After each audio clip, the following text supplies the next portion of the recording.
Yorana, bienvenue dans votre journal d'information. Voici les titres de l'actualité de ce vendredi à 13 novembre. C'est l'annonce principale du jour. Le renforcement des mesures anti-Covid interdit désormais la tenue des marchés aux puces et de toutes les compétitions sportives, des événements propices au rassemblement et où les mesures barrières ne sont pas toujours faciles à faire respecter selon les autorités. Des mesures qui s'appliquent également aux îles sous le vent. On en parle avec le maire de Tapu-Tapuatea, Thomas Moutam.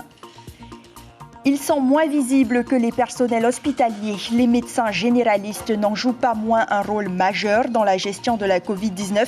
Certains médecins ont également été touchés par le virus, obligeant leurs confrères à réorganiser leurs pratiques. Les requins auront de nouveaux ambassadeurs à terre. 17 lycéens s'engagent à les préserver. Ils ont un an pour comprendre les écosystèmes marins et l'importance de les protéger. Et nous irons à Taha à la fin de ce journal où la noix de coco s'exporte par milliers. Après la culture du copra, les habitants se lancent dans la vente de coco décortiqué, une activité plus rentable.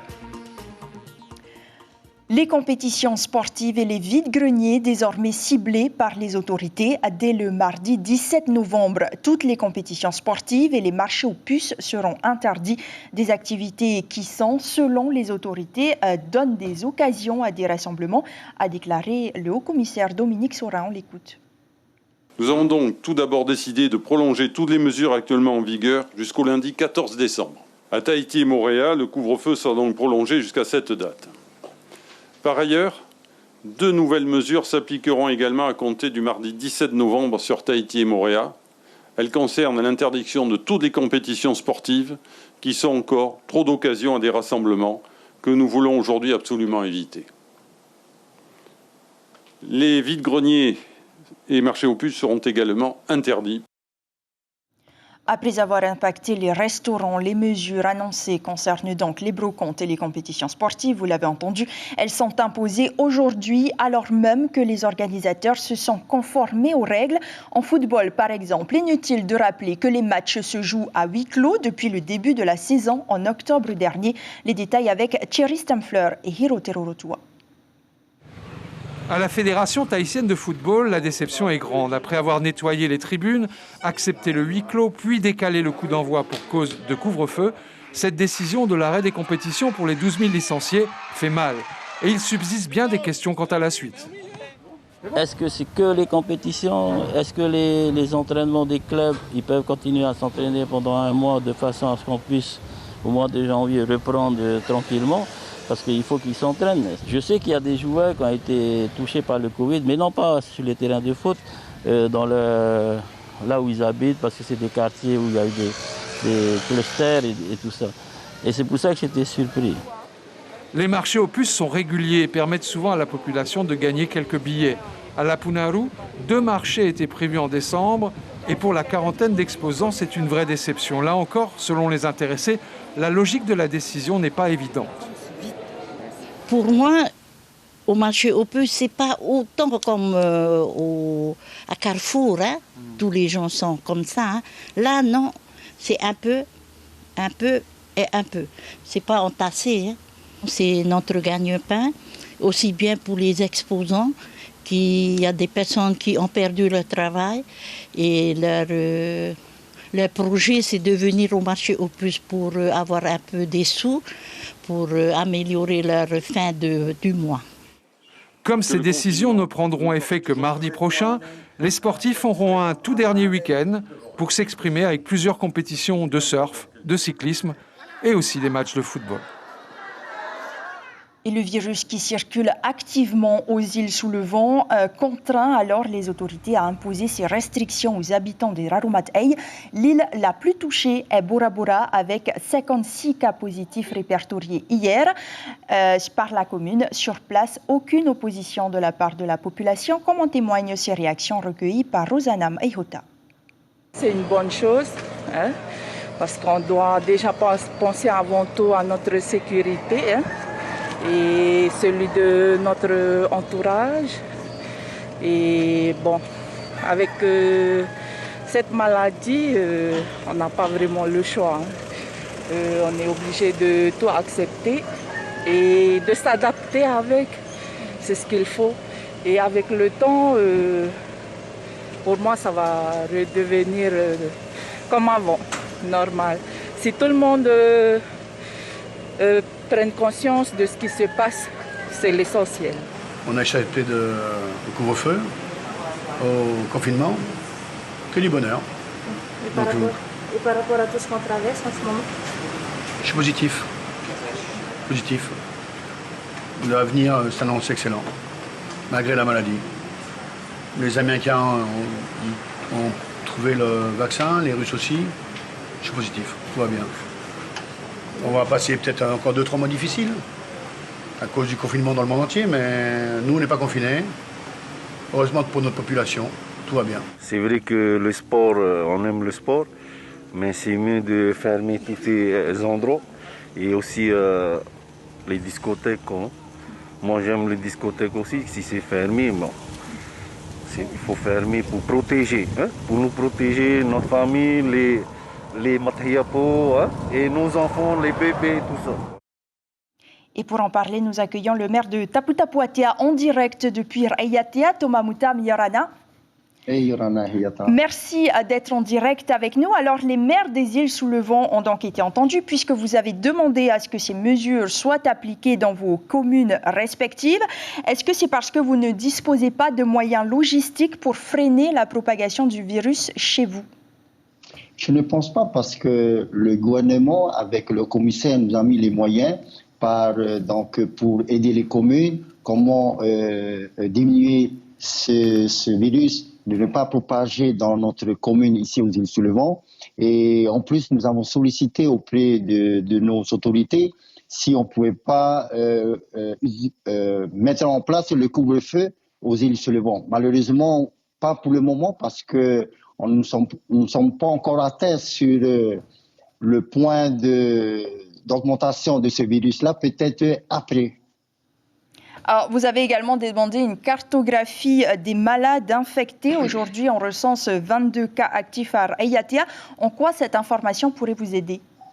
Ce que nous avons sollicité auprès de nos responsables de la santé, de nous donner des informations auprès de nous les Tabana. Parce qu'en tant que Tabana, nous ne sommes même pas au courant combien de personnes qui sont atteintes dans notre commune. Nous apprenons par nos populations quelques jours plus tard. Et malheureusement, si nous sommes été informés directement, nous pouvons prendre des précautions en mettant nos mouteuils, nos personnels communaux pour pouvoir discuter avec la famille quels sont les moyens que la commune nous pouvons apporter pour limiter les dégâts. Malheureusement, ce n'est pas le cas. Pour l'instant, le nombre de cas actifs à Raiatea reste relativement bas. Si cela venait à augmenter, avez-vous les moyens pour accueillir les malades, pour les isoler, par exemple, à l'image de Pirée? Il y a 2-3 semaines de cela, nous avons eu une réunion avec le responsable de la santé, le docteur Bélier, avec nos responsables de la commune. Nous avons pu présenter une salle de la paroisse protestante de Avera avec tous les moyens que nous allons mettre en place au cas où l'augmentation de personnel qui seront atteints par le Covid sera augmentée sur l'île de Raiatea. Merci beaucoup Thomas Moutam d'avoir été en direct avec nous dans ce journal depuis Raiatea. Je vous rappelle donc que les nouvelles restrictions concernent les marchés aux puces et les compétitions sportives. Ils seront interdits à partir du mardi 17 novembre. Toutes les mesures déjà instaurées sont prolongées jusqu'au 14 décembre et s'appliquent également aux îles sous le vent, à l'exception du couvre-feu. Et si le rythme des nouveaux cas confirmés et le nombre quotidien de personnes hospitalisées se sont stabilisés selon le haut-commissaire, on déplore un nouveau décès et 261 personnes infectées par le virus en 24 heures. 98 d'entre elles sont hospitalisées, dont 26 en réanimation. Parmi eux, on retrouve des médecins. Sans surprise, ils sont aussi touchés par la maladie en étant en première ligne. Et face au nombre grandissant des malades, les pratiques professionnelles ont évolué. Stéphane Ratignoux et Jérôme Lee. Il faut quand même te considérer comme positif, même si ton test était négatif. Hein. Donc une semaine d'arrêt, et puis si tu n'as pas de problème respiratoire, tu peux reprendre le travail au bout d'une semaine. Ce matin, le docteur Boutry a envoyé 5 patients passer le test de la Covid-19 au dispensaire de Paea. Et encore, ce chiffre est en dessous du rythme journalier moyen. En début de semaine lundi, 18 personnes testées, la moitié positives. Partout donc, le virus circule. Il est devenu un quotidien auquel nul praticien ne peut échapper. À Papeete, ce médecin a beaucoup de rendez-vous. Elle a multiplié les précautions. Vivre avec la Covid est bien sûr une réalité thérapeutique, une manière encore plus pédagogique de vivre le serment d'Hippocrate. Je dois être 3 fois plus vigilante. Donc évidemment, ça me fatigue un peu plus. Je dois être beaucoup plus rassurer les gens, beaucoup plus être disponible, surtout au téléphone. Il y a une psychose phénoménale et les gens sont très inquiets. Donc nous, on a un devoir de rassurer, de soigner aussi. Il y aura toujours des gens qui hésiteront à venir parce qu'ils se soignent rarement. Notre problème, de toute façon, c'était de bien être vigilant au niveau des patients qui ont beaucoup de comorbidités et aussi ceux qui sont censés ne pas avoir de comorbidité ou qui ne le savent pas. Quelle que soit la rigueur dont les médecins font preuve, la Covid est une menace forte pour eux. Pas besoin de grandes démonstrations mathématiques pour le comprendre. On connaît le nombre important de docteurs qui ont laissé la vie en Europe. Il y a plus d'un mois, le docteur Boutry a été touché par le virus sans trop de gravité. Ça fait drôle quand on l'attrape. On se dit, tiens, je suis comme les autres. Je ne suis pas autrement que les autres, je ne suis pas au-dessus des autres. Et on se dit, bon, maintenant, il faut que j'attende la semaine, et on verra au bout de la semaine si ça va bien se passer. Ou je vais avoir des complications, je vais me retrouver à l'hôpital. Mais ça travaille quand même un petit peu, quand même. Sur Paya, il y a plus de la moitié des médecins qui l'ont attrapé. Je crois que sur l'hôpital, sur les cliniques, Pofay et Cardella, beaucoup de personnel l'ont aussi attrapé, aussi bien des médecins que les infirmières, que des personnels, on va dire, non soignants. Protégeons nos médecins, ils sont des vigiles de la santé de chacun, où il va sans dire qu'en ces temps de pandémie, les gestes barrières restent la meilleure réponse au virus qui guette. Les médecins généralistes qui sont autorisés à réaliser les tests antigéniques depuis le 4 novembre viennent s'ajouter à la liste 60 centres de soins de Polynésie, dont 8 dispensaires. 6 000 tests antigéniques sont disponibles, 30 000 devraient arriver bientôt. Et peut-être qu'en chanson, le message passera mieux. C'est en tous les cas le vœu de la direction de la santé qui lance sa nouvelle campagne officielle à destination des jeunes adolescents. Pour cela, elle a fait appel à DJ Armelo pour mettre en musique le rappel des gestes barrières à appliquer chaque jour en dehors de son domicile. Mets ton masque, c'est son titre et pour l'illustrer, une vingtaine de jeunes influenceurs polynésiens. DJ Armelo nous explique pourquoi il s'est lancé dans cette aventure. Il répond à Hervé Huata et Nicolas Suir. Le port du masque, c'est vraiment la seule solution pour au moins, on va dire, ralentir la propagation du virus parce que ce qui le rend dangereux, en fait, contrairement à tous les autres virus, c'est qu'il n'y a pas encore de vaccin. Donc c'est pour ça qu'on a voulu faire cette campagne, pour sensibiliser les jeunes, pour nous protéger et protéger les autres parce que se protéger, c'est protéger les autres. Et le titre est déjà disponible sur les réseaux sociaux. C'est une situation à laquelle vous avez peut-être déjà été confronté. Impossible de vous faire rembourser votre billet d'avion suite à une annulation de vol causée par le coronavirus. En Nouvelle-Calédonie, l'Union fédérale des consommateurs s'est adressée au gouvernement et lui a fait part de son avis favorable. La compagnie Aircalin, cependant, estime qu'il s'agit là de contrats suspendus avec ses clients et propose un acquittement au bout d'un an. Une décision qui fait polémique. Les explications de nos confrères de Calédonie, la première. Dans une lettre ouverte adressée au gouvernement, l'Union fédérale des consommateurs interpelle l'exécutif sur le remboursement des billets d'avion. Quand, en tant que représentant de la Nouvelle-Calédonie et donc de propriétaire de fait, le gouvernement demandera-t-il au directeur de ces compagnies de reverser aux clients qui le demandent des sommes avancées depuis de nombreux mois? Pour l'UFC Que Choisir, Aircalin ne s'appuie sur aucune base légale pour différer d'un an les remboursements des billets d'avion. Elle accompagne actuellement quelques clients d'Aircalin devant les tribunaux. Actuellement, Aircalin n'a pas pu exécuter des vols qu'il avait fait payer en avance et des fois très très longtemps à l'avance. Donc la règle est, il n'a pas pu exécuter quelque chose, il doit, c'est ce que dit la loi, il doit rembourser les sommes qu'il a reçues pour une prestation non faite. Aircalin, elle, a une autre lecture juridique. Elle considère que les contrats passés avec ses clients sont tout simplement suspendus. Au total, ce sont plus de 36 000 billets émis d'une valeur de 2,6 milliards de francs.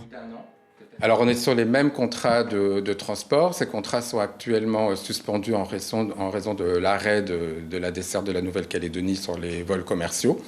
Et donc nos clients vont garder leur billet d'avion comme prévu. On va rester exactement sur la politique qui était prévue à l'origine. Ils gardent les avoirs, ils gardent les billets d'avion et nous commencerons les remboursements à la date d'anniversaire, 1 an après la date initiale qui était prévue pour leur voyage. Et donc ça va démarrer à partir de mars 2021.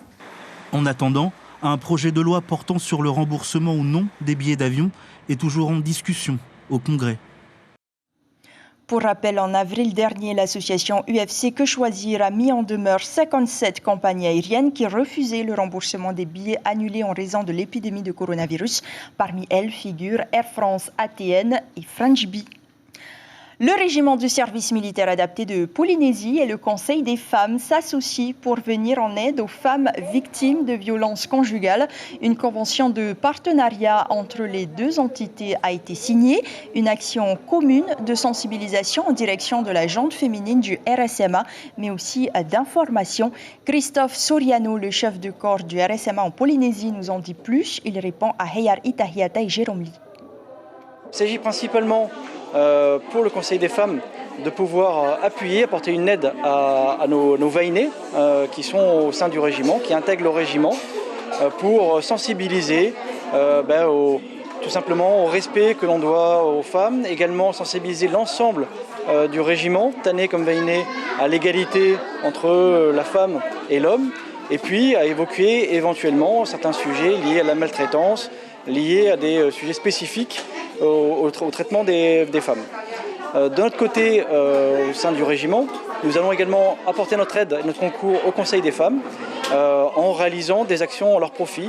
Alors ça peut être des petits chantiers d'application comme la mise en peinture ou l'apport d'une restauration pour un événement particulier.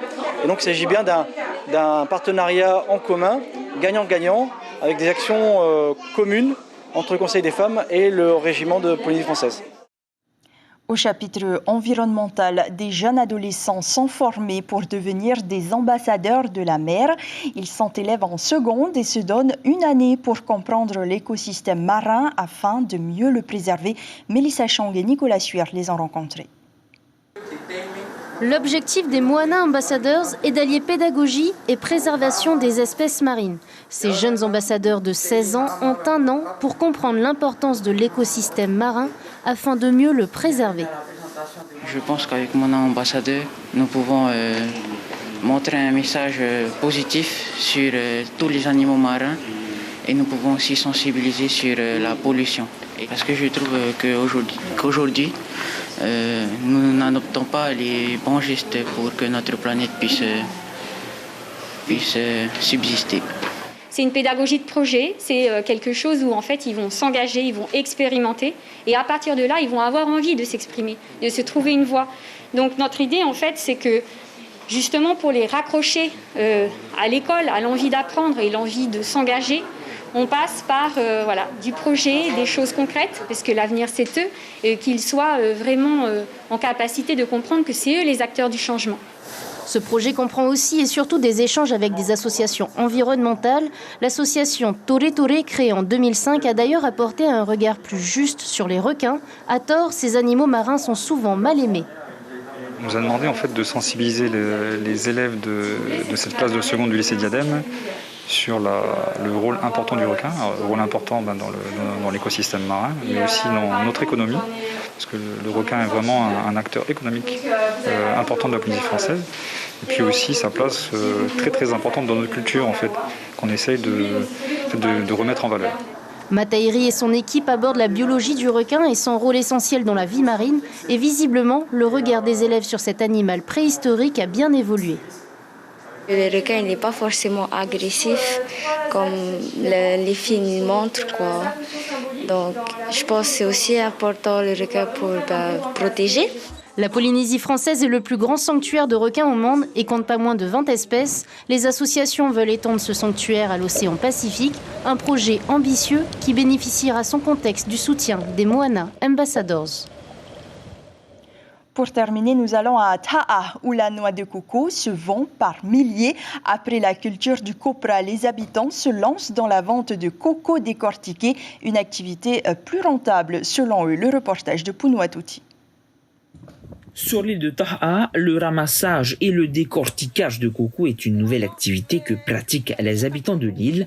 Pour que le coco soit vendu 2000 francs le sac, il faut d'abord sélectionner puis décortiquer la noix. Et enfin, la conditionner dans un sac, chaque sac pouvant contenir 50 noix de coco. Je prends la récolte des gens, 50 noix pour un sac à 2000 francs. C'est très bien pour la population de Taha, surtout pour les petites gens. Notre ressource principale ici à Taha, c'est le coco. Pour les 7 mandataires de Taha, c'est une récolte qui peut rapporter jusqu'à 500 000 francs. Même depuis la crise sanitaire, ils n'ont constaté aucune baisse de leurs commandes. Ces copraculteurs fournissent jusqu'à 100 sacs de coco, rien que pour la commune de Faha. Une activité très rentable pour la population, autant que pour moi que pour mes clients. Voilà, ça les fait un peu de sous. C'est à Taha qu'il y a le plus de noix de coco. Cela fait 8 ans que je ramasse les cocos jusqu'à aujourd'hui avec des gens d'ici. Pourquoi Faha? Parce que voilà, ils peuvent fournir au moins 110 à 120 sacs par semaine, je dis bien. Dans quelques jours, Pascal et Amanda enverront leurs commandes sur le Taporo direction Tahiti. Parmi leurs centaines de clients, beaucoup de restaurants et d'hôtels qui fabriqueront ensuite eux-mêmes les dérivés de la précieuse noix comme le lait de coco et le monoi. C'est la fin de cette édition. L'information principale concerne les brocantes et les compétitions sportives qui seront interdites à partir du 17 novembre. En ont décidé les autorités aujourd'hui. Si elles ont salué les efforts des habitants qui permettent une stabilisation des chiffres, elles reconnaissent que la situation est encore trop fragile. Les mesures déjà en vigueur s'appliquent également aux îles sous le vent, à l'exception du couvre-feu, et cela jusqu'au 14 décembre. Merci de rester fidèle à votre chaîne publique. Polynésie la Première vous propose un épisode de la série télévisée néo-zélandaise Broken Wood juste après ce journal. Prochain point d'information demain matin en radio dès 6h30 avec Tita Wadoum et Corinne Tehitia. Je vous retrouve demain soir avec plaisir. Portez-vous bien et très bon week-end.